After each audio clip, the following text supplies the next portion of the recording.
But guys, we must now go to the reviews. Now, as I said before, the last time I saw Tales from the Hood, I was like either 11 or 12, and it freaked me out as a kid.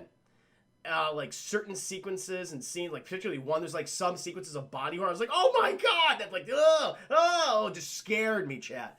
It just got in my head, and I thought about it for days. And then the fucking ending of the movie too. I was like, oh, that's so terrifying. And then watching it now, I'm like, this is some goofy shit. It's really goofy. Now, I understood what the filmmakers was going for. It was a critique on the social ills and just the ills of the African American community, and whether it be with police brutality or black on black crime, or the prison judicial system, like all that, and the abuses on that, racism, chat. Like that's what this film tackles, and it's earnest in what it's trying to do. The thing is that some of the acting, actually a lot of the acting and the special effects have not aged well. But I could see what they were trying to do with this movie. Like there was an earnestness behind it, and for the most part, it's never not entertaining. Some stories are better than others. This is an anthology film, and it kind of examines certain issues. I think the first one's police brutality. Second one is, I guess it's a lack of a father figure. The third one is racism, systematic racism, and how politicians use racism to hold minority communities down. And the last one is kind of the critique on gang violence and also the prison system. So, again, interesting topic. It's just the shorts themselves, that like they range from either being, oh, it's actually kind of good, to be like, it's not working. It's not working. But we'll get into it, chat. We'll get into it. As I said before, directed by Rusty Hundeef, who was a writer and director, probably best known other than for this film, on The Chappelle Show from 2002 to 2006. Starring Clarence Williams III, who plays this particular gentleman right here. That's when you think of Tales from the Hood, this is the image that pops up. And I'll tell you right now, chat, Clarence here, he is fucking chewing on scenery the entire time. This is those teeth getting stuck in the gap of his teeth, chat. Literally. And where you have these other actors he's, acting alongside of, which the three of them are not good. These three guys they have are terrible when you're first introduced to them. And like this guy's like, all right, fuck it, I'm gonna do the best job as I possibly can with the material that I have. And even with the material that I have, I'm gonna add my own. And when he's trying to bounce off of them, and they're giving him absolutely nothing, chat. So I do understand why he played the character the way he played. Just fucking insane. But chat, let's get into it. So the film opens up, the first short, the beginning, it's called Welcome to My Mortuary. And we see this big car pull up, chat, and out walks these gangbangers, these gangsters. And they're at the mortuary, chat, to collect some drugs. And they're all serious business. They say they're going to collect some drugs, give the guy some money, but that's not what they're going to do, chat. Not at all. They're going to rob him and probably kill him. These are not good guys. And so they walk up to the thing, and some of them are like, I don't know about this. Like the smartest one, he's like, yeah, this looks like a fucking haunted house. Why should we go up here? And they're like, stop complaining. You're going to go up there, we're going to get the drugs, and we're going to walk out the money too. Everything's going to be A-okay. Easy peasy. They use those exact words, Chad, easy peasy. So they walk up there, and they're knocking on the door. And I love it too, because they cut from the gangsters to what's inside the house. And the owner, what's the mortuary guy's name? Mr. Sims, chat. Mr. Sims Mortuary. He's fucking playing on this old-ass organ. It's like, do these guys not hear them from outside? Has no one in the neighborhood complained about this super large organ that obviously can be heard, but now no one's complaining, chat. Maybe there's a good reason why. I imagine so. That comes towards the end of the film. But these guys walk up here, they're rapping on the door, no one's coming. The organ keeps playing, chat, the entire goddamn time. It's like, what are we gonna do? And then, chat, the fucking curtain in front of the door just opens up, and there's Mr. Sims going, nah! Another guy goes, woo! And they all scream and go back. One guy tries to get the fuck out of there, check, gets his shirt on a hook, and he just takes him down. Bam! Hits his head, knocked out. Not looking good, chat. But then we cut to the next scene. Mr. Sims, he's like, oh, my son, don't worry, it'll be fine. He breaks this ice, chat. He gives it to him. He's like, I don't need any ice. I'm tough. I'm smart. I'm not dumb. And all that. And these guys are like, okay, old man, listen, we're here for the drugs. We hear that you have these drugs. We gave you a call earlier. Let's do the exchange, even though no exchange is going to happen. And the last thing Mr. Sims wants right now is even talk about the drugs, because he's like, the drugs. And then they're like, yeah, man, the shit. And he's like, oh, that good shit. I mean, just overacting. And the three actors they have playing the gangster shit are like, oh boy, we can't match that energy. We just can't do it. It's like they should be, I mean, they're kind of like, man, this guy's weird, but not enough to be the point. It's like, we got to get the fuck out of here, all right? This guy is obviously crazy. And they got Mr. Sims. He's all dressed up, chap. He's like got this like long overcoat and this green waistcoat and this little bow tie. His hair is just all over the place. It looks nuts. And he's like, I shall get you the shit, as you call it. But first, look at this smart right here. And he opens up a casket, chat. He just got this guy inside it. And they're like, why are you showing us a dead body, you crazy old coot? And he's like, I have a reason. Oh, this poor man here. Let me tell you a tale. And that's the first story, chat. This is the first story. It's called Rogue Cop Revelation, because the person who is in the casket, chat, is Clarence, and he was a former police officer. And he's riding with his partner, chat, who looks like William Dafoe, like he's a lesser William Dafoe, like a blonde William Dafoe, chat. He's just got that gaunt face, hark, like all that shit. And they're pulling up, they're covering backup for two other police officers, two cops, chat. And they pull up, chat, and these two police officers, they're harassing a black man, chat. They're harassing him, and we find out that this particular person is as he's labeled in the police computer as social agitator, but he's an activist. That's exactly what he's an activist, and he's campaigning. He's advocating the police the police of the city. To get rid of all the corrupt police officers, because he finds out through his investigations that they're actually selling drugs throughout the community and, basically spreading violence and making drug violence even worse.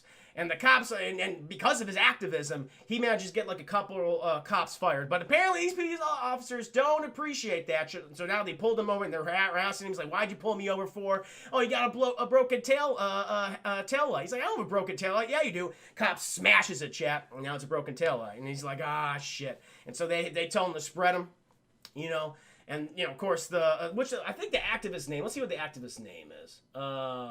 Newton. His name, is his name Newton? Nah, it's just the activist, chat. Morehouse. His name is Morehouse.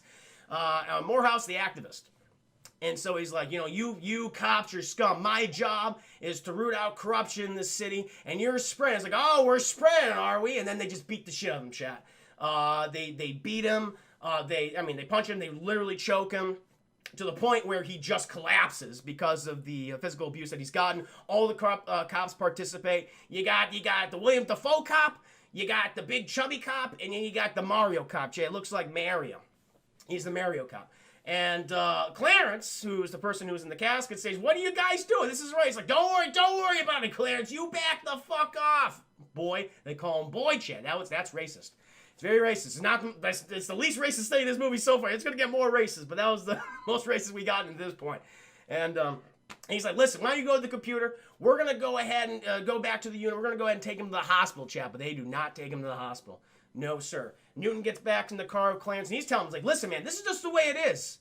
All right, you just have to nut up and shut up, okay? Look, listen. As far as I know, he pulled a gun on our guys, and Clarence goes like, no, he did not pull a gun. This is wrong. He's like, don't worry about it, man. You got to protect one thing only, and that's the boys in blue. Now get your head on straight. We're going back to the precinct. So we get back to the precinct, chat, and we follow the Officer McChubbs and Mario, and like they didn't take Morehouse to the hospital, chat. No, they took him to the docks. They took him to the dock shed. They put him in an unmarked car, and they load him up in there. And the Officer McChubbs, he reveals, like, you know what, Morehouse is he's fucked up at this point, chat. Clearly concussed, lacerations all over his body, internal bleeding, because he's coughing up blood and everything. And he reveals, Officer McChubbs reveals, we actually are selling drugs. Here's some of the drugs right here. I'm just going to go ahead and put that right inside you. So he injects them with, looks like morphine, chat. Could be anything.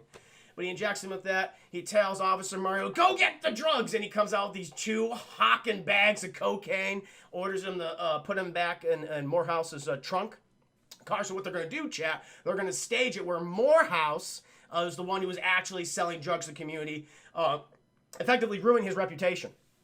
And you're asking, it's like, well, couldn't Morehouse just say that he was, physically abused, physically harassed by these police officers? He's not getting the chance to, chat. Because what they do is they get to the docks, chat, they set the car in motion, and they fucking drive it off the pier. And Morehouse, he's all hopped up on the drugs that the cop injected him, so he drowns in the car with the drugs, chat. And we cut to a month later, and Clarence, he's left the force, and he is a drunk, chat. He is racked with guilt over what happened. He could have ran his officers off, chat, but he didn't do it. He just protected the boys in blue. That was the last thing he should have done. Has to uphold the law, and he failed to do so. And now he finds himself at the bottom of a bottle. Chat. But he is hearing all these voices, and he's walking across town, chat, in the city, seeing all these people who have been affected by the drugs that the cops are selling, and he comes upon, Austin, welcome to the stream. It was actually a month, Doom. It was funny, it's like, they say it like a month, which is crazy. Austin, thank you so much for the host, and welcome. If it was a year, month, up in the air. Maybe it was a year. We'll go, you know what, dude, we'll go with the year. We'll go, fair enough, we'll do a year. A year later, chat, which makes more sense in hindsight. So it's a year later, drunk, finds to the bottom of a bottle, walking among the city, seeing all the drugs and violence that the cops have caused through their sell of drugs, comes upon a mural of Morehouse, who looks very mean. It's like a little intimidating, chat. And he hears the voice of Morehouse, and he says, bring them to me. And Clarence goes, aye, aye, sir. And he stumbles off, chat. And he goes to a graveyard, and he's just fucking drinking on this gravestone, chat. He's almost falling off each time. He's just burping and farting and everything else. And then up calls a police car, and out walks his former partner, William Dafoe, Officer McChubbs, and Mario, chat. They're like, why'd you call us out here, Clarence? It's been a while. Like, William Dafoe's the nicest out of all of them. William Dafoe goes back and forth in this movie. It's ridiculous. Like, he's the one who's, he's not a good person, not in the slightest, chat, but he's like, he kind of cares for Clarence until he doesn't, and then kind of cares for him, and then he doesn't. It doesn't make any sense. Clarence is like, I have to get you guys out here. I have to show you something. And Officer McChubbs, who's like the biggest aggressor, he's like, fuck this. You all right? Let's just beat the shit out of him, and let's get the hell out of here. Because he's the most racist out of all of them, chat. And then what Officer Dafoe was saying, like, listen, you know what? What do you want us to do, Clarence? Why are we here? He says, I need you to take it to the grave of Morehouse, who you said you were going to take to the hospital, and you didn't. And it's like, hey, man, that was out of our hands. We couldn't do nothing about it, which was a lie, chat. They're lying yet again. He's like, just come to me with the grave. And Officer McChubbs is like, all right, I'm just gonna beat the shit out of him right now. And, but William Dafoe's like, nah, let's just, you know what? Clarence, look at me. Look, Clarence, look at me. If we go to the grave with you, and we pay our respects, as you say you want us to do, will this satisfy you? And Clarence goes, yep. And they're like, all right, let's just fucking go, guys, to the grave of Morehouse. And Clarence, he fucking stumbles off. Officer Mario, he's stumbling too. Officer McChubbs, he goes. And then we have Officer Dafoe and Mario. Mario's like, why are we doing this? Let's just get out of here. And then this is when, Dafoe plays his hand. He says, oh, don't worry. Clarence won't be coming back. So they're going to execute Clarence at the grave of Morehouse, chat. These guys are corrupt as hell. So they go out there, chat. And, Morehouse, he's just rubbing on that gravestone. We got to Morehouse's grave. He's just rubbing on that thing. And he tells him, like, I've brought them for you. I've brought them to you. And the cop's like, what the hell are you talking about? What's wrong with you, Clarence, you idiot? And Officer McChubbs, he's had enough. He's like, you know what? I'll pay my respects. And he pulls his pink dick out, Chad. He starts pissing on the grave of Morehouse. And Clarence is like, oh, no. Very rude. Very rude. And he's like, Officer Mario, get in on this. There's a dry patch right now. Mario's like, all right, guys, this is a little much. It's a little much right now. Let's just go. And Officer McChubbs, he's like, so aggressive, Chase. He's like, get your little Italian sausage over here. and start pissing. And Defoe's like, leave him alone. And he's like, Mario's like, I'll do it. And so he waddles up there, chat. He's a big guy. He's a big, he's just as chubby as Officer McChubbs. But he goes up there, chat. He unzips, and he's just shaking. He can't, nothing's coming out. He's like, oh, come on, chat. Let's go, come on. And before he starts whizzing, chat, up pops a fucking zombified hand and grabs him by the balls and dick. And it takes him down. It sucks him down. I mean, not sucks him, chat, but it sucks him down to the grave. And he's screaming, ah! I mean, it's got him right there, chat. The schlong and balls. Sucks him right down to the grave. McTubbs and Clarence is passed out at this point. He doesn't know what the hell's going on. But Officer McTubbs and Officer Defoe, they're freaking out and screaming. The grave explodes, chat. And the coffin, the casket raises up. And who's in there, chat? A dickless and ballless Officer Mario. I mean, he is Ken doll smooth down there at this point, chat. And who's right behind the coffin? Morehouse. And he's like zombified. And he's just laughing, chat. He's like, I want you. And then Officer McTubbs and Defoe, the fight or flight instinct kicks in. They just hightail it out of there, chat. They go back to the police car. But it's too late. Because Morehouse, he's got a beat on him, chat. And he's got, like, he's not only a zombie, but he's got, like, teleportation powers. He can pretty much do anything he wants. He's like a vengeful spirit in this case, chat. He's a vengeful spirit. And so they're trying to get away, but he's always as close. He's always close. He's always right behind them, chat. To the point when he gets on the fucking car, like Terminator 2 style, he starts fighting them. Defoe, he's slamming into other cars and people when they're trying to escape. At one point, it's like, I think they do lose him. He's like, whoo, and they crash the car. And, like, Officer McChubbs is like, I'm going to call back him. He's like, Defoe's like, how are you going to call back him? We're going to tell him about a guy that we killed who rises from the grave and is attacking us? Think, Officer McChubbs, think. And he's not thinking, chat. He's just Chubbs. So, they think they lose him. They crash the car, chat. And they're like, whoo, glad that's over. But it's not over, chat, because not Officer McChubbs. Morehouse pulls, again, a Terminator 2, reaches through the top of the car, pulls McChubbs out, chat, and I hear all the screaming, chat, and drops down McTubbs' body, his headless body, chat. And it's still writhing and everything. It's so chubby. It's just jiggling. And then Defoe's like, fuck this. He gets out of the car, sees Morehouse above it with Officer McTubbs' head. He's just shaking. Just shaking it. And Defoe, he just goes off. He's running as fast as he can, chat. He comes upon the mural of Morehouse just looking at him like, mean mugging him, chat. He runs into this alleyway where all these people are drug addicted and drunk, and he's just get out of my way, I killed him, but to the point where he's like, I escaped, but he didn't escape, chat. He did not, because when he turns around, he is faced with Morehouse. He's like, no, and he like reaches into his chest for whatever reason, and he rips Morehouse's chest, and instead of a heart, he's got like a little beaker, I guess symbolized the drugs that were in his system. Symbolism. And then, Defoe, he tries to get out of there, chat, but it's too late, because Morehouse uses his telekinetic powers now, and he starts flinging all the used needles that are, like a lot of used needles on the ground, like a ton of them, like a shit ton of used needles, and just starts putting them inside of Defoe, like in his back, in his tuchus, in his arms, in his tum-tum, and everything, to the point when Defoe, he's just filled with needles and drugs and all the HIV shit, all the HIV of the world, until he finds himself this is dumb. Like on the mural, like spread, like, Jesus Christ on the cross, and where he actually is standing behind a cross.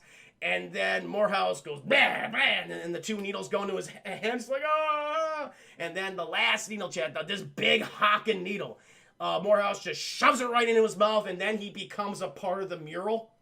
And he's like, ah! It's like, oh, so Defoe's a part of the mural now. And then Clarence goes up to Morehouse, he's like, whoo, glad that's over. Are you satisfied, my brother? And he's like, my brother, you didn't do shit for me when I was alive. You deserve the same fate. And then we cut, chat, to Clarence.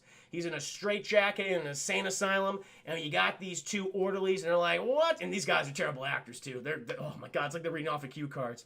And they say, it's like, so what's up with this guy? What's this guy's story? And the one orderly says, he's a psychotic. He murdered 3 officers, and all he does is mumble, I'm sorry. He goes, too bad for him. And they walk away, and we cut back to the funeral parlor, and we see Mr. Sims. He's going, that's some crazy shit now, isn't it? And they're like, the gangsters are like, why are you telling us this? Can we please leave? Can we get the shit? And then that sets Mr. Sims off. Oh, yes. The shit. At this point, chat, I would leave after the first. I mean, I would have left before we go into the story, but I would have left after this first story and the maniacal laughter. You would think. Oh, Protector King, thank you for the 100 biddies. Less of the story. Don't pass on graves. Don't piss on graves. You're correct. Don't pull your pee-pee out, chat, because a zombie will reach up and rip your dick and balls off. And you'll be Ken doll smooth. You don't want that. That'd be bad. The shit. And so they're like, yeah, the shit man's like, I'll get you the shit. That's what he keeps. He's like, I'll get you the shit. And he takes him to another room, chat. And he's like, perhaps the shit is in here. And he opens the casket, and they go, holy fuck, what happened to that guy? And Mr. Sims is like, I have a tale to tell you. And then he goes into a new tale, chat. And this one is called this is probably my favorite, honestly. Boys Do Get Bruised. Boys Do Get Bruised. It starts, we meet a character named Walter. He is in his bed at home, and he's having a fitful sleep, chat. He just can't sleep. But then he hears his door rattling, chat. Hears this door rattling, and we hear this monster's growl, this roar. It's that door. He's trying to get into his bedroom, and he's scared. He's like, I just know what's happening, chat. So the door bursts open, and he sees a monster head, and it's green, and it's got long nails, and he's like, oh, God, not again. And then, chat, we cut to the morning. Walter, he's at school. He's being introduced to his new class with his teacher, I don't remember his teacher's name. Richard Garvey. His name is Teacher Garvey. Mr. Garvey, chat. Mr. Garvey's introducing Walter to his new class. He's all right. Everyone sit down. Class, I want to introduce you to Walter. Say hi, class. Hi, Walter. Remember, like in school, chat, when everyone's like got a new student, we have to go, hi, so-and-so. And it always felt so demeaning because the class is always sarcastic, those little shits, the way they said it, chat. And Walter, he goes and sits down. And we had this one fucking kid in the back of the class, Tyrone. He's like, I'm going to beat the shit out of Walter. That's my job in this movie. I'm going to do it. And then, chat, we cut to recess, and everyone's picking on Walter, just pushing Walter around. It's terrible. I don't like it at all. The girls are mocking him and everything. It's awful, chat. And then Tyrone, I told you about earlier, he just starts beating the shit out of Walter. And then Mr. Garvey's like, whoa, back up, get back to class. Walter, Tyrone, you're always beating people up, Tyrone, always trying to be the bully. Tyrone's like, whatever. And he's like, not having this. You go to the principal's office. He takes Walters to the nurse. The nurse, I forget what. Walter has a lot of injuries in this film, so I don't know what particular one that he has. I think it's some kind of bruise maybe on his arm or something. And so Mr. Garvey, he goes in there, and he's like, "Are you okay, Walter?" He's like, "No." And he's like, "Obviously not. The kid's got beat up. He got horrifically mocked." The teacher and Mr. Garvey notices something. Nurse, did Tyrone do that to him? She's like, "No. That's an old bruise. That probably happened a few days ago." And he's like, Mr. Garvey's like, and then he starts, Walter, is everything okay? Everything going well at home? He's like, I don't want to say. And Mr. Garvey's like, I don't know how I feel about this. And then, chat, we cut to Walter at home. He's back at home, chat, and he's in his bed yet again, and then that door just starts rattling. He has like all of his toys. He has like his dresser pushed against that door, and this thing just keeps rattling to the point. It just burst open yet again. Another monster hand comes out, and they're like, that's not good. That's not good. And he's just crying, chat. He's got those fake tears too. They just put eye drops in, and it's just like it's a waterfall of tears because this kid's not a good actor, so I doubt he could actually cry, but you feel bad for him nonetheless, chat. The circumstances. And then we cut to the next morning, chat, in class. Everyone's handing in homework assignments to Mr. Garvey's desk. And then Mr. Garvey notices Walter handing in his assignment, and he has this horrific bruise all down his arm. And he takes Walter's like, Walter, what happened? What is this? What's wrong, Walter? And Walter doesn't want to say anything. Doesn't want to say nothing about it. And then, chat, we cut to, like, all the kids have left for recess, but Walter hasn't left. He doesn't want to go. And Mr. Garvey's like, why don't you want to go outside, Walter? And Walter's not saying. He goes check on what Walter is doing. He's drawing pictures, chat. He's drawing pictures, and he notices a lot of them are monsters. And Walter's like, well, Walter, what's this? And he says, that's the monster at my house. And he's like, the monster at your house? And he's like, yeah, it's a monster at my house. And it's like, Mr. Garvey's like, you know what, Walter? And he sees all these other pictures, goes through all Walter's pictures, sees a picture of Tyrone. He says, this Tyrone, it looks like Tyrone. He's like, that's Tyrone. And he's like, why are you drawing all these pictures? And he says, well, the girl sitting behind, we're going to call her, is it Sissy? I think her name. I forgot the girl's name, though, sitting behind him, chat. This girl behind me said that when she's scared of something, she draws it, and then she either crunches it up or rips it or burns it, and then she's not afraid anymore. And Mr. Garvey goes, I don't want you to burn anything in my classroom. I'm going to go ahead and talk to the school nurse or someone else about this. You know what, Walter? Why don't you just go outside for a little bit? Class is almost about to begin. And I'm going to clean up this area right here. Walter goes out, chat. Mr. Garvey, he just like, this is weird. And he just takes the picture of Tyrone and crunches up, chat. And then meanwhile, we hear Tyrone outside just screaming. Just fucking wailing, chat. So, it's not looking good for Tyrone. And then, chat, we cut to the outside. And they're loading poor Tyrone. Who, by the way, he's probably like 10 or 12 years old. I mean, he's a bully, no doubt about it. But he was screaming. And I guess the school janitor or another teacher, maybe it was another teacher, chat. He's like, Mr. Garvey's like, what the hell happened? What happened? He's like, this kid right here fell down the stairs, running the hallways. This teacher, a lesson, chat. He was just running the hallways, tripped down the stairs, and broke his arms and his legs and almost every bone in his body, paralyzed from the neck down, chat. And I love it because Mr. Garvey doesn't give a shit, and this other teacher doesn't care either. And it's like, that boy has brittle bones. Doesn't drink enough milk. And they load Tyrone just not looking good. Not looking good for Tyrone. They load him up, chat. And it pans up to the window. And Walter's just going, yes, yes. I love it. Fucking love it. Although it was Mr. Garvey that did it. He wanted to crunch up the paper. Oh, it's so much fun. That's why it's my favorite one, chat. It's just the kid. Wait for Walter's expressions. Oh, so now Mr. Garvey's like, okay, something's up here. Something's up. Clearly something's going on at home at Walter. I'm just going to go and check on him. So, chat, I think like that night, or maybe it was the next night, Mr. Garvey goes to Walter's home. Walter's upstairs. You see Mr. Garvey's car pulling up. And Mr. Garvey goes to the door. He knocks on it, chat. And out pops Walter's mom. Her name is Sissy. And she's just got the shower, chat. She's very wet. All she has on is her nightgown. And already she sees Mr. Garvey. She's like, well, I want you. And it's like, okay. It's already? Really, Sissy? Okay. And she goes, you know what?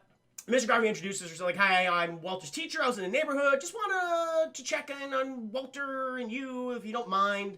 If we can have a conversation. I called before. Like, he's been calling the house before, chat, but no one would pick up the phone or answer his messages or call him back. So he's like, I just wanted to come if you don't mind. Just a few minutes. Just want to talk about a few things. She's like, all right, well, I'm going to go put something on. And then she goes back. And that is a weird scene here, chat. I guess it's to set up a little scene later on, but still it's weird. So Mr. Garvey's just waiting outside, and a pigeon fucking shits on him. It's just like, oh man, just shits on his shoulder. He's like, shit, god damn it. And so Mrs. Garvey, Miss Garvey, she lets, or not Miss Garvey, sorry, Sissy. No, I'm all mixed up, chat. Sissy lets Mr. Garvey inside the house, and she's put on a new shirt or whatever, or like a dress or something. A dress that's like, you wouldn't be wearing this late at night, okay? You be in like your jammies at this point, chat. She be in a shirt and some jammy pants. But yeah, she has put on a dress and everything else. And so he walks, he's like, oh, I'll clean you up, I'm gonna clean you up. And she goes ahead and wets this, this dish rag, chat. And then she is all up on Mr. Garvey. She got like a thigh, like she's like, I gotta reach up there. And she just starts washing. And Mr. Garvey's like, all right, come on. We're adult, come on. And she's like super intimate, super close, chat. And she's, and Mr. Garvey's like, so I'm just here to talk about Walter. You know, I've noticed that he, he's drawing these pictures and he has these bruises on his arms and on his body. And she's like, what kind of pictures? Well, they're pictures of monsters. And he believes that these monsters, before he can even finish the sentence, chat, she says, she's yelling for Walter. Wally did that monster nonsense. Walter, get down. She's screaming at him, chat. Walter. And then Walter, he comes down, and then she's like, what did I tell you about doing that kind of stuff? Don't do that monster nonsense. Stop it. Mr. Garvey's like, there's a little much. There's a little much going on here. You know, come on, let's back off the kid. She sends Walter upstairs, chat. He goes upstairs. Conversation continues a little bit.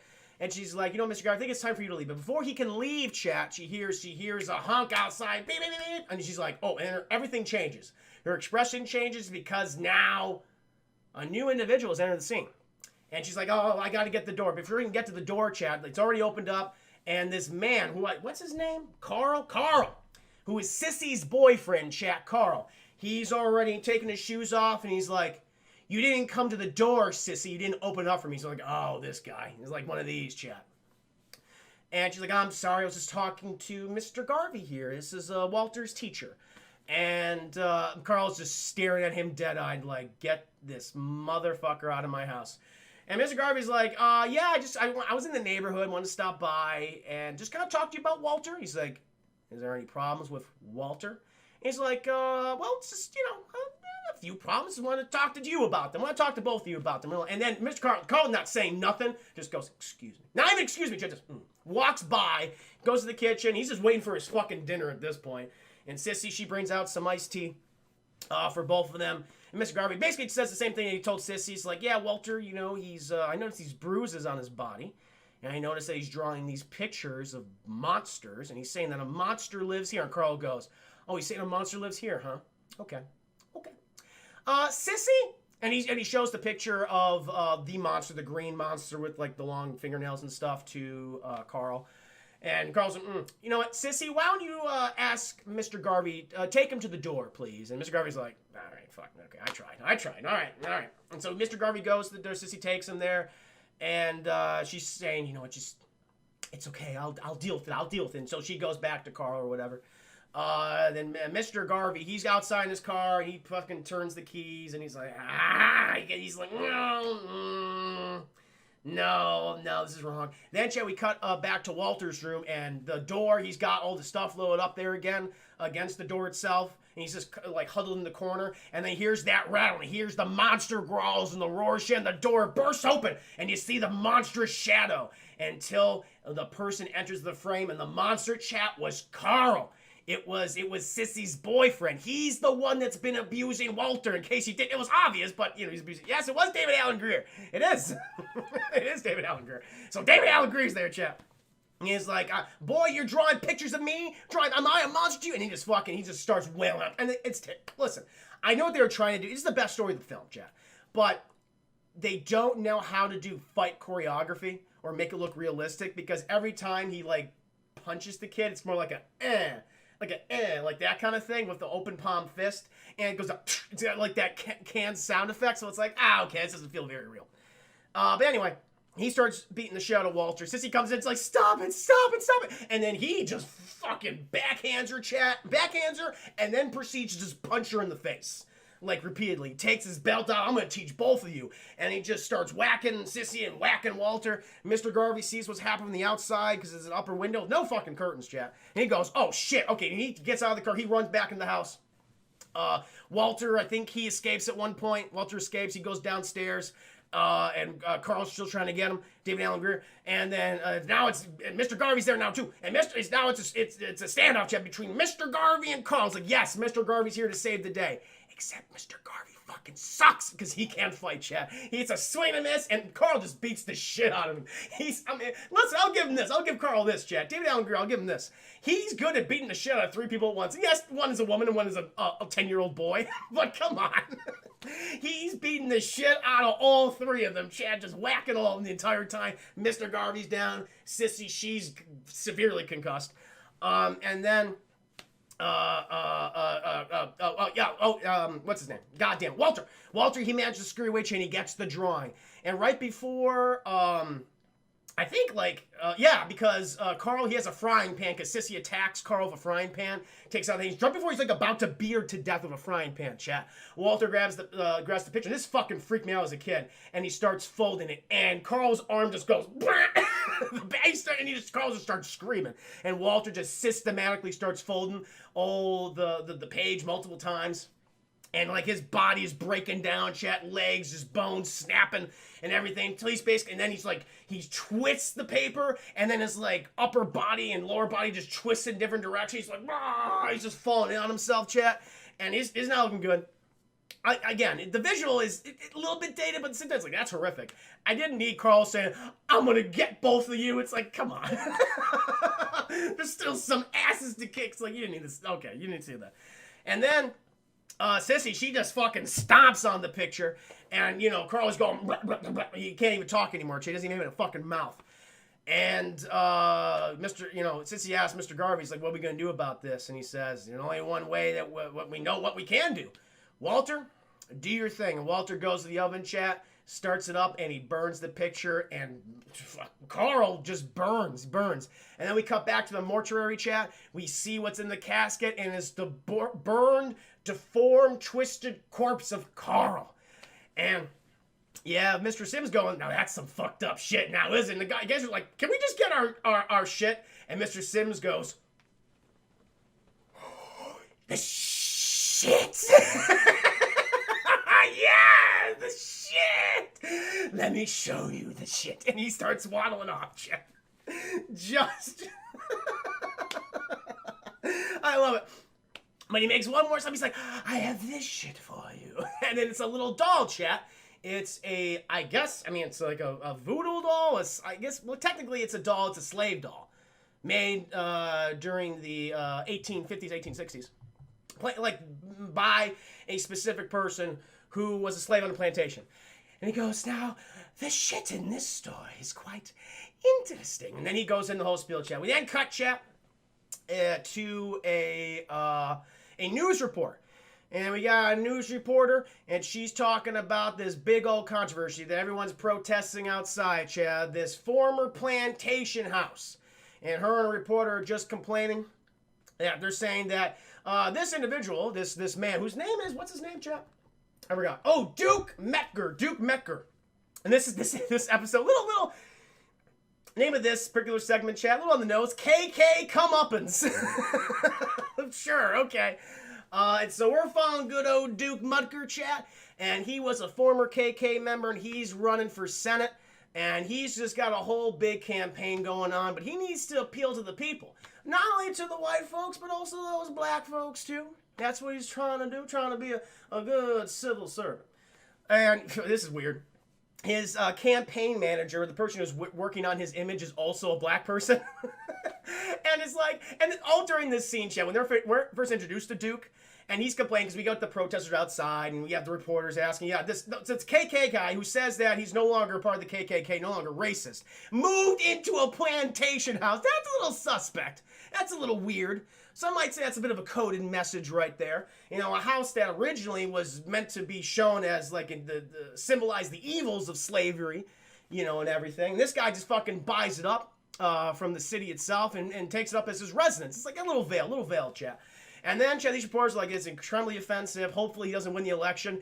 And then out of fucking nowhere, chat, we get this one guy that goes, "He's doomed because the dolls will get him. The dolls will seek revenge." And then the reporters goes, "Please, sir, explain yourself." It's like, first of all, you would not have that guy on camera. He's like, "Oh, don't mind if I do. The dolls are in the house. They will come upon him, and they will seek vengeance, chat. They will seek reparation." That's the big thing about Duke's campaign, chat. The last thing he wants to do is to do reparations. He's not going to give any of those good black folks reparations. Absolutely not. That is not part of his campaign.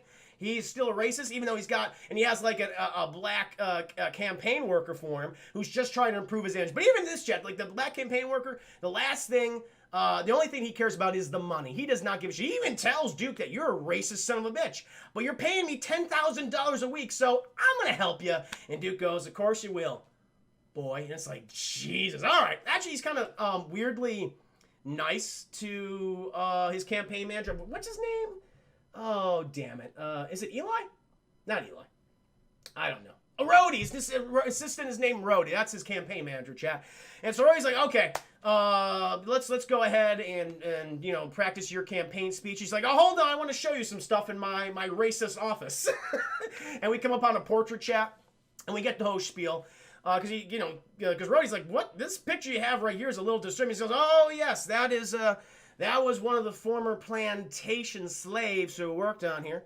Apparently, she created all these little dolls to represent all the plantation workers, all the slaves that died on this plantation. And she said that she practiced voodoo, which, of course, as we all know, is bullshit. And, you know, when I came here, I tried to look for these dolls, some at a high price, but I could never find them. We could never find those. And he said a lot of racist terms, chat, so I can't repeat them. But I'll just say black dolls. He does not say black dolls, though, chat. He uses the N-word, and I will not repeat it on this stream. And so they go ahead and they start practicing the campaign speech, and Duke, he's fucking up. He can't help but be racist, chat. And Rody's like, all right, stop being, let me show you how to do this. And he's doing the whole spiel. Like, if they give you a question, don't refer to them as N-word or other racial slurs. Come on, Duke. You may have been a part of the KKK, but come on. And so you know, and you know, Duke's like, that's a good point. That's a good point. I like that. I won't use that then. And while they're, you know, basically Rhodey, he's doing the mock kind of like answering the questions and kind of thing. He's walking around the upstairs, and apparently he's like, before he's like, now let me answer this question. He goes, oh! And he falls down the stairs. She had this boom, boom, boom, every single step, all the way down, fucking, just cracks his neck, dead, chat. Rhodey is now gone. And now, nice to fall. I know. I mean, he seemed somewhat concerned for Rhodey. Who knows? Who knows at the end of the day, Jay? He's still a racist piece of shit, as we will soon see. And so we cut to a funeral, chat. Rhodey's being buried. And Duke, he's there. And all these are they're putting Rhodey into the ground, chat. And then Duke, he just goes, he's like, all right, the press is coming. Let's get back in my car. Let's get back in the car. And they're asking him all these questions, chat. And he's trying his best not to be racist. But he keeps catching himself referring to them and every racial slur you can possibly imagine, but always stopping halfway until he's like, oh, you reporters are just spooking me out. And he's like, I knew what you're trying to do. And so he goes back to his car, chat, and then starts driving. He's got his other campaign staff in there. But he notices directly in front of him one of those black dolls, chat. And he's like, he picks it like, what is it? Oh, before that, he goes to the tall. Remember the crazy guy that goes, the dolls will get him. The doll guy, he's also there, chat. And he starts saying the same shit he was saying earlier. And, you know, Duke's like, all right, thanks, buddy. And he goes in the car, chat. You're doomed. And so Duke notices, oh, one of the dolls is right here. And he picks it up and he goes, all right, driver, pull over, goddamn. He knows the driver is black, chat. And he's like, he says, boy, did you let anyone in this car? And he goes, no, sir, I didn't let anyone in the car. I've been here. None of the doors have opened until you opened them. He's like, mm-hmm. And he throws the doll at the car, chat. And then we cut to Duke's plantation residence. He's taking a phone call and everything. He is admiring his little Confederate collection of various things. Pitch got Andrew Jackson or some guy, General Lee. It's like, oh, what the hell is this guy? But he notices something weird, Chad. He notices something weird. He looks at the same portrait with the voodoo woman, and he sees that there's something missing. There's an outline, the main doll that was on her lap. He's just gone. He's like, that's fucking weird.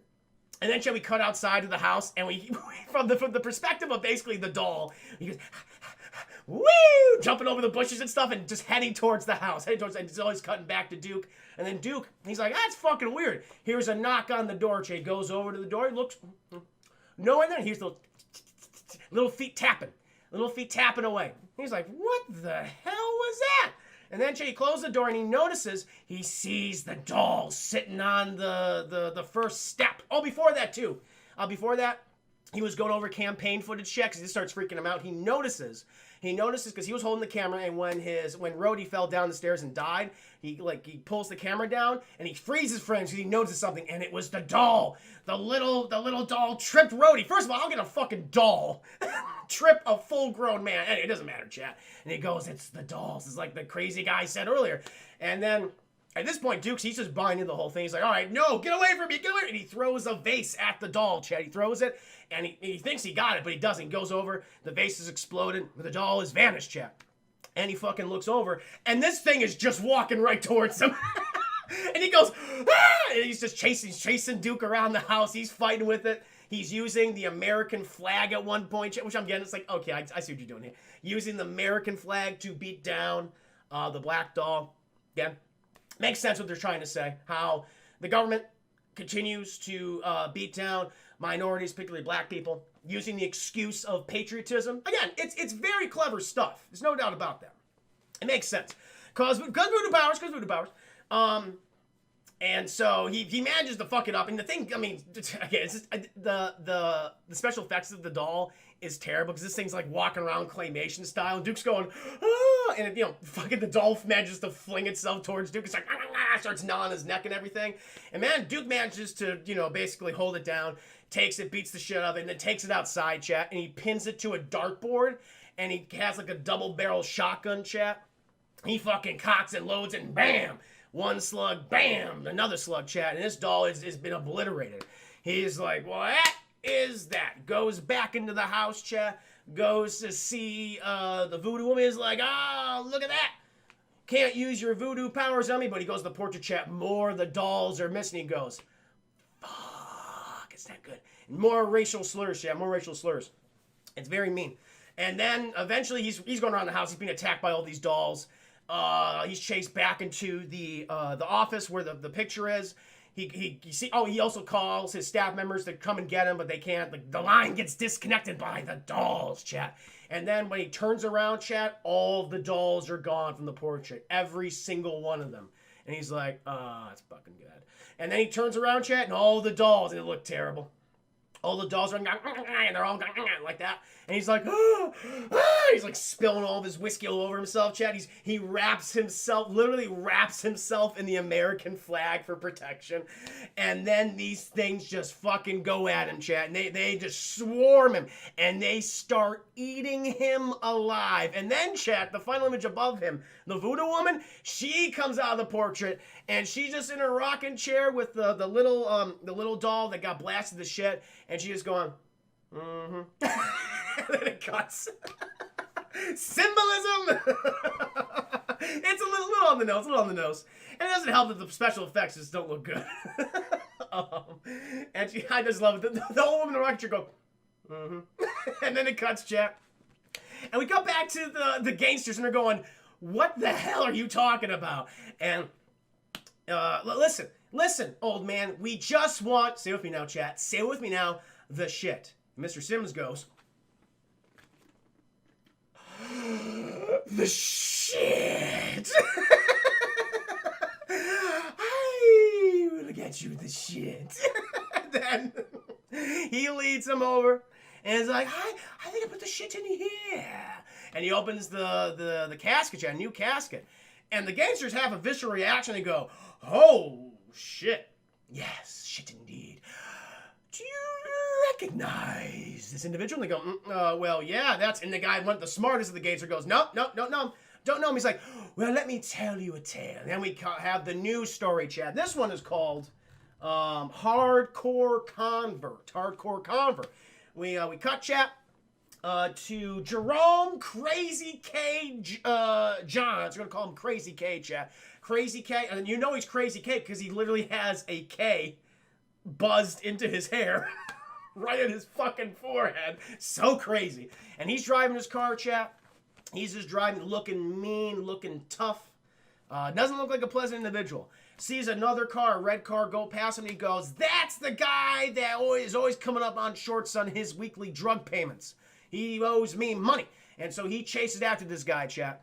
And the one guy, he parks at the side of this house. Guy gets out, Crazy K gets out of his car. The other guy gets out of his car. Crazy K goes, hey, man. And the guy's like, hi. And then fucking Crazy K just starts blasting, chat. He blasts the other guy in the car. And all of a sudden, he's like, And then, when this all happens, the guys in the house, they all start coming up. Crazy K's like, oh, gotta skedaddle. But he can't skedaddle too far, chat, because he gets his ass lit up. He gets shot in the back and the booty, all over the place, until he fucking falls on the ground. These other three gangsters, they're standing right above him, chat. But you can't really see them. You can't really see them because it's three gangsters, chat. You can't really see them all that well. And he just hears them, and they're basically, threatening to kill him, like what you just did to that guy. He didn't do nothing to you.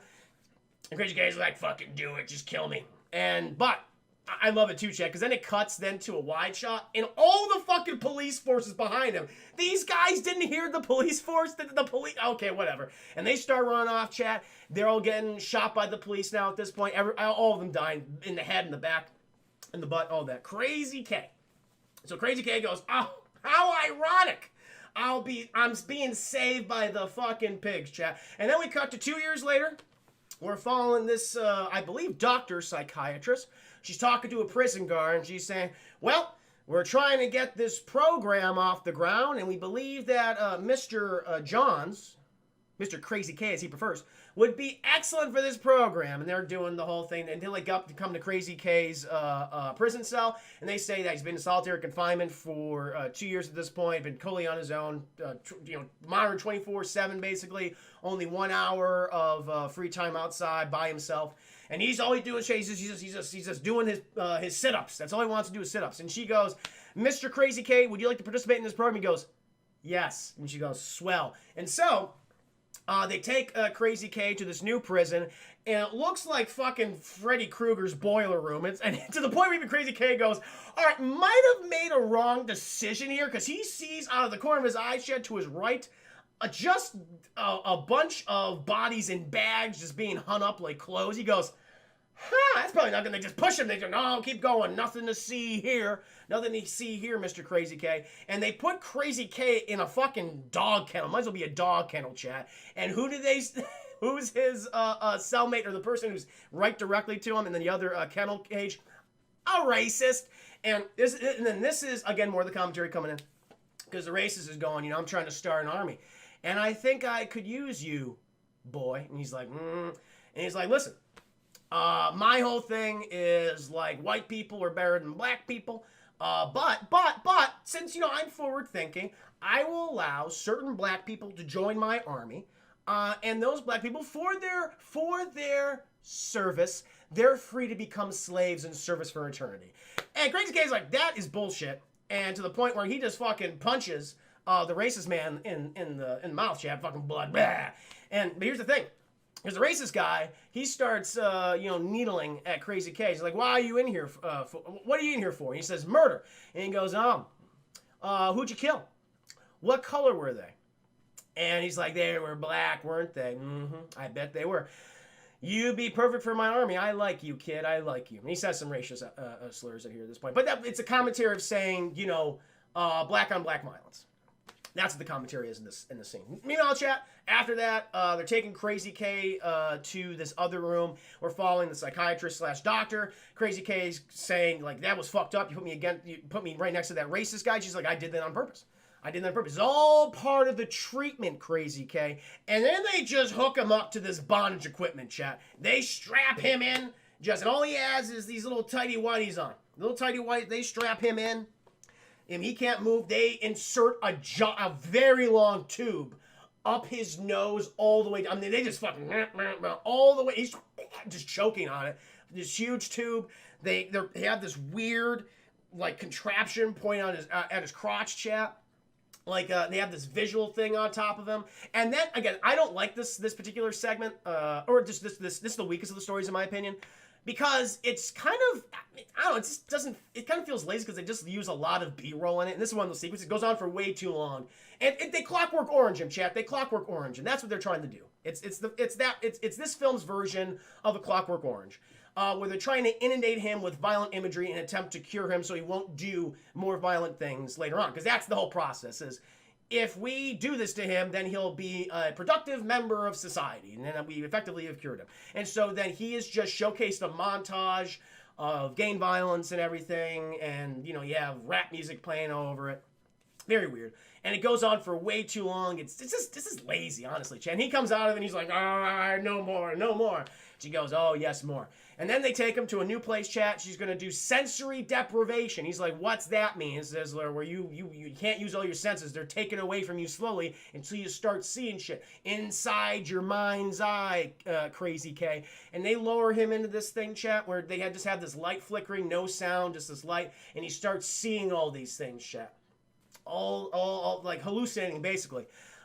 Sees the person he killed who came out of the red car, sees the three other gangsters who shot him, basically asking, like, why'd you do it? Why'd you do it? Like, again, trying to, basically him to admit, to be truthful of why he's acting the way he's doing. We cut to a little girl, chat. A little girl also died that night when he was shooting. One of his bullets went into a house and shot her in the chest and killed her. And this is actually kind of point. I like this moment. And this is when we first see any semblance of humanity from Crazy K. And he's like, but he's always making excuses. Like, he can never blame himself for what he's doing. It's always anyone else. It's these guys. It's that she was there at the wrong time. It was my mom. It was my dad. He's never blamed himself for what's happening. And then, you know, to the point where then the doctor's there basically saying, like, all this, who do you blame? He's like, I blame everything but me. And he's like, listen, Crazy K, we are giving you an opportunity. You can be free from all this if you just let us help you. He's like, I'm not letting that happen. I want to get out of here. And it's like, you're going to get out of here at any second. He notices because his senses have all been deprived of him. He doesn't notice that he's not bonded to the chair. He fucking gets up. He takes hold of one of the nurses and he's saying, I'll kill her. I'll snap her neck right now. And she's like, the nurse is like, or the doctor's like, Crazy K, listen to me. We can help you, but you need to start with yourself. You need to admit the things that you have done so you can prove upon yourself. He's like, I'm not admitting to nothing. All I care about is me, just being selfish, chat. And the doctor's like, all right, okay, all right, you do you, Crazy K. And then, chat, after all this, everything ends, and Crazy K's just yelling, and then we immediately cut back to him on the ground when he got shot, chat, with the gangsters over him. He was a hallucination, or was it? Maybe this was a test. Maybe it was in purgatory. Maybe it was just a chance to ascend to heaven. We don't know. We don't know. But he's choking, chat, he's hallucinating, and these gangsters, they just light him up, chat. They shoot him, and Crazy K dies. That's it. That's it. And then, chat, we cut back to the mortuary. And the gangsters, they're freaking out because we learn, chat. Because now it's like, okay, now we're fucking done, all right? You took us here for a reason, Mr. Sims. And they pull their guns on Mr. Sims, chat. And it's revealed they were the ones who killed Crazy K. They were the three gangsters because we couldn't see them before, chat. We couldn't see them before. And then they're like, all right, we'll beat the shit. And then they hit Mr. Sims on the head. And it's like, Mr. Sims, show us the shit. The shit. And Mr. Sims like, I know where the shit is. And now Chetty takes him to the basement. And then, again, at this point, they should have just left the house, chat. They should have just left. Because now he's in the basement and he's just turning lights on by looking at them and by kind of waving his hand. Like, this isn't some clap on, clap off. No, he's just like, boop, boop, boop. So he's got magic powers right now. And he's like, oh, boys, come with me. I have the shit. And he takes them. I left them in these 3 caskets. And they're like, woo, we got the shit. And they go over to the caskets, chat. And these 3 guys, they open up, and what's in the caskets? It's them! And they start freaking out. Each one of them is in there. They're all dressed up and like, what the hell is this, man? What the hell is this? And he's like, oh, like, because he's asking, like, what kind of shit why would you do this at a mortuary? What kind of fucked up shit is this? And then at this point, Mr. Sims is like, boys, this is no, and he's just sweating, chat, just perspirating all the way down, just like it's a waterfall sweat. He's just about to explode, and he's just looking. Oh my boys, this isn't a mortuary. And then, chat, his eyes glow red, and the guns fall out of the gangster's hands. He's like, boys, welcome to hell. And then terrible transition where the walls fall away, chat, and it looks like Spawn. It looks even worse than Spawn's version of hell. And then they're literally in hell, and then Mr. Sims turns into the devil or and I love it, out of his gap, chat, out of his gap tooth, his little rotoscope pokes out the shit. And then, chat, the gangsters, they're burning in hell. And they're screaming, they're burning. And Mr. Sims is like, yes, the shit. And that's it, chat. That is Tales from the Hood.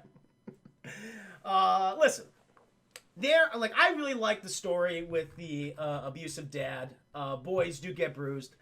Again, like, each of these have, like, an interesting message behind them, but the acting, the writing, the special effects, they just don't really hold up. But I can absolutely see why a lot of people would like this. I mean, for various reasons. One, because it's just funny. There's no doubt about it. There's some really unintentionally funny moments in this film, but overall, it just feels so incredibly dated. And I think that's the thing that holds it back. Like, guy who's playing Mr. Sims, what's his name? I always forget. Clarence Williams III. I mean, he's chewing scenery, and he's working against actors who just don't know how to act. It's just, it's just, honestly, he's unintentionally funny, and so are the 3 actors that were just bad or unintentionally funny. And so I'm just kind of watching this as a comedy with some occasional, like, oh, that's interesting, a little bit of commentary you have there. But overall, guys, I would probably give this a high rental. I think it is worth checking out. I do, especially during these times. Watch it with a group of people, have some fun with it. There's a lot to laugh at, but I would personally just give this a high rental. That's just me.